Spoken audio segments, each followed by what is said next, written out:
স্ত্রীকে কখনো দাসী নয়, জীবনসঙ্গী হিসেবে মর্যাদা দিন, কারণ সে তার পিতামাতার কাছে একসময় রাজকন্যা ছিল, ঠিক যেমন আপনার বোন আপনার পিতামাতার কাছে। দুটো সময় তোমার চরিত্রের পরিচয় পাওয়া যায়। নাম্বার 1, যখন তোমার কাছে সব কিছু থাকে না তখন তোমার ধৈর্য। নাম্বার 2, যখন তোমার কাছে সব কিছু থাকে তখন তোমার ব্যবহার।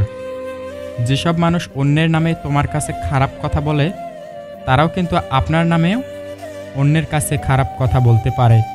সুতরাং এদের থেকে দূরত্ব বজায় রাখুন। ভালো মানুষই প্রতি পদে পদে বেশি ঠকে, এটা তাদের ভালো মানসিকতার ক্ষতিপূরণ। যে আপনাকে হারানোর ভয়ে কাঁদত, একটা সময় দেখবেন সেই আগে হারিয়ে গেছে। যে মানুষটা একসময় বলতো চিন্তা করো না, আমি তো আছি, একদিন সেই মানুষটাই পৃথিবীর সবথেকে বড় দুশ্চিন্তার কারণ হয়ে চলে যাবে। কেউ আঘাত দিলে না কেঁদেই 5টি কাজ করুন, জীবন পাল্টে যাবে।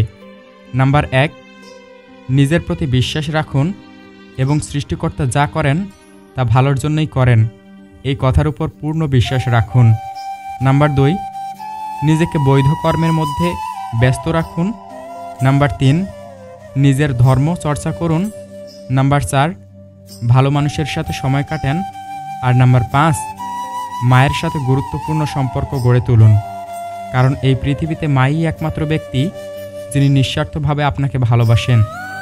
ভেবেছিলাম তোমার ভালোবাসা আমায় বদলে দিবে, কিন্তু অবশেষে তোমার অবহেলা আমায় বদলে দিল। যারা অল্প সময়ে অল্প কথায় খুব গভীরভাবে জড়িয়ে পড়ে, তারা কোনো দিনও কাউকে ঠকাতে পারে না, বরং বারবার নিজেরাই বোকার মতো ঠকে যায়। প্রতিটা ভুল মানুষকে একটি করে শিক্ষা দেয়, আর প্রতিটা শিক্ষা একজন ব্যক্তিকে পরিবর্তন করে দেয়। অভিমান বেশি সময় বাঁচিয়ে রাখতে নেই। বহু বছর পর অভিমান ভাঙলে গিয়ে দেখবে যার সাথে অভিমান সে আর নেই, হয়তো দূরে কোথাও হারিয়ে গেছে, আর তখন সরি বলার সুযোগটুকুও হারিয়ে যাবে। লোকে বলে বেটে লোক খুব ইন্টেলিজেন্ট হয়, যত লম্বা হয় বুদ্ধি তত কমতে থাকে।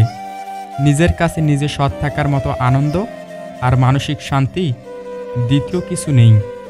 স্ত্রীর ছোঁয়া পেলে স্বামীর সব ক্লান্তি দূর হয়ে যায়, এটা রবের একটা রহমত। সে জীবনে যাই হয়ে যাক না কেন, সব কিছুতে পজিটিভভাবে এগিয়ে নিয়ে চলো। একটু খোঁজ নিয়ে দেখো, এই গোটা দুনিয়ার অসুবিধা ছাড়া কারোর জীবন চলছে না। ভদ্রতা 1 বার, 2 বার, 3 বার দেখাবেন, তারপর যখন দেখবেন আপনার ভদ্রতাকে অন্যরা দুর্বলতা ভেবে আঘাত করতে শুরু করেছে, তখন আপনার ভদ্রতা পকেটে রেখে তাকে তার ভাষায় জবাব বুঝিয়ে দিবেন। দেখবেন সে খুব সুন্দরভাবে বুঝে গেছে। ভিডিওটি সম্পূর্ণ দেখার জন্য আপনাকে অসংখ্য ধন্যবাদ। তাই ভালো লাগলে চ্যানেলটি সাবস্ক্রাইব করে পাশে থাকবেন।